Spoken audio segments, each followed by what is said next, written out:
This video was originally one of a 5-part free course centered around habits you can develop to make you a better photographer no matter what level you're working at. All these habits are non-technical in nature. You don't need any expensive equipment, nor do you need to be a technical genius. In fact, they're just as valuable for somebody who's been shooting photographs for a long time as they are to someone just starting out. Now, this video should give you pretty much all you need, but if you want more depth, there's a dedicated post over my blog, photosmudger.com, which will have a transcript along with any graphics or imagery that might accompany the video. This video is concerned with developing your own effective feedback system. Here's something that has been a huge benefit to me for more than 20 years and hopefully will accelerate your learning curve an enormous amount. What I'm talking about is developing a good feedback mechanism. Okay? On a very basic level, this is how you learn technical stuff.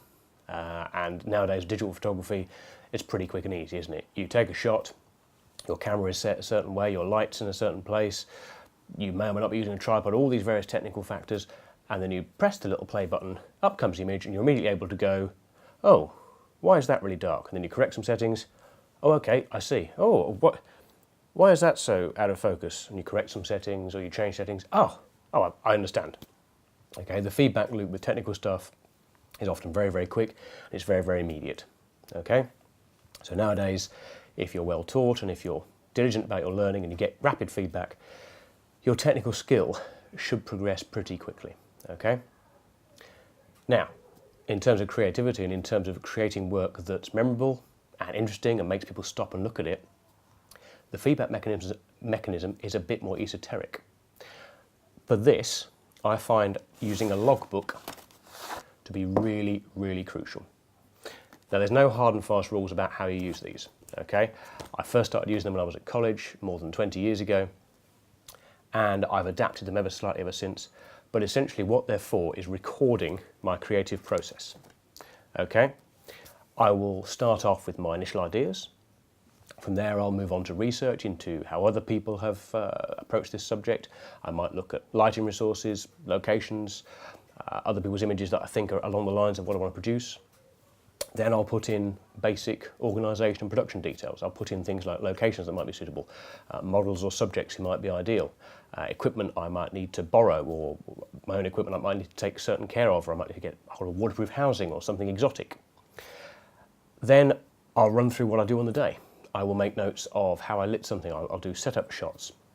I'll take technical notes of what was particularly pertinent on the day, things that I learnt, things that were relevant, things that surprised me, things that ideally, when I look back, I can go, oh yes, that's how I made one of those shots.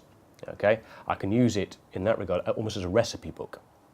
Working as a professional, of course, I very frequently get asked by clients, they see one of my images and they say, we'd like one of those, please. This book contains a recipe to make those images. It contains the actual process I went through, so I can very easily say, okay, you want one of those pictures? There you go. Where the power of a logbook really lies, though, is in the conclusions, the lessons, the overall picture you draw at the end of a shoot. Now, there's not a lot to be gained from getting to the end of a shoot like this, given that, of course, this is essentially private. Nobody is going to ask to see this. You're not handing this in to anybody. There's not a lot to be gained by getting to the end of a shoot and writing your assessment and going, it was lovely. Okay? It may be that you're extremely happy with the results, but even that is something to record. You know, record why you are so happy with them, what it is about them that you think is so fantastic, or which parts work well and which parts you might want to finesse a bit later on. What's more likely, however, is that the shoot wasn't perfect. And this really is the crucial bit. That's when you write down and you go through a proper assessment process like you would if you're at work, when you have appraisals, or when you're at school and you've got examined and you've got tested. That's where you do that. You write down, oh, I totally screwed up the lighting. I didn't realise that I wouldn't have enough power with that light to work out in bright daylight. Oh dear, I didn't communicate with the model very well, so all the pictures I got were very, very stiff. Oh, I didn't take a tripod with me, so all the landscape pictures I shot at 1 second are all blurred. And you put these down and you are totally honest with yourself. There's no point lying, because you're only lying to yourself. So if you know you did something wrong, you put it down and say, next time must work hard at that. Or you say, I don't know what went wrong here. I need to fill in my gaps of knowledge at this stage. And you leave yourself with something to do next, that is find out how to do this aspect of the shoot better. Okay, and the very last thing you do is that. Having assessed the image, the whole shoot you've done, you then look at it and say, okay, what do I do next? It may be that you say, right, I think I've totally exhausted this avenue. I've totally used up my ideas around this subject matter. Great, but there'll be something you can draw from it that moves you on to the next thing you want to shoot. Yeah, there'll be things you can say, right, well, I love what I've done here, but I'd like to take this same approach, this same technical approach, but transfer it to still life photography. I'd like to try this out on objects rather than people, or vice versa. Okay?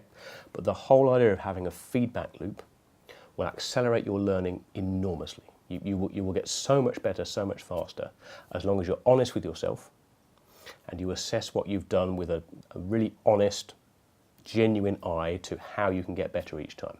Don't be afraid to be quite hard on yourselves.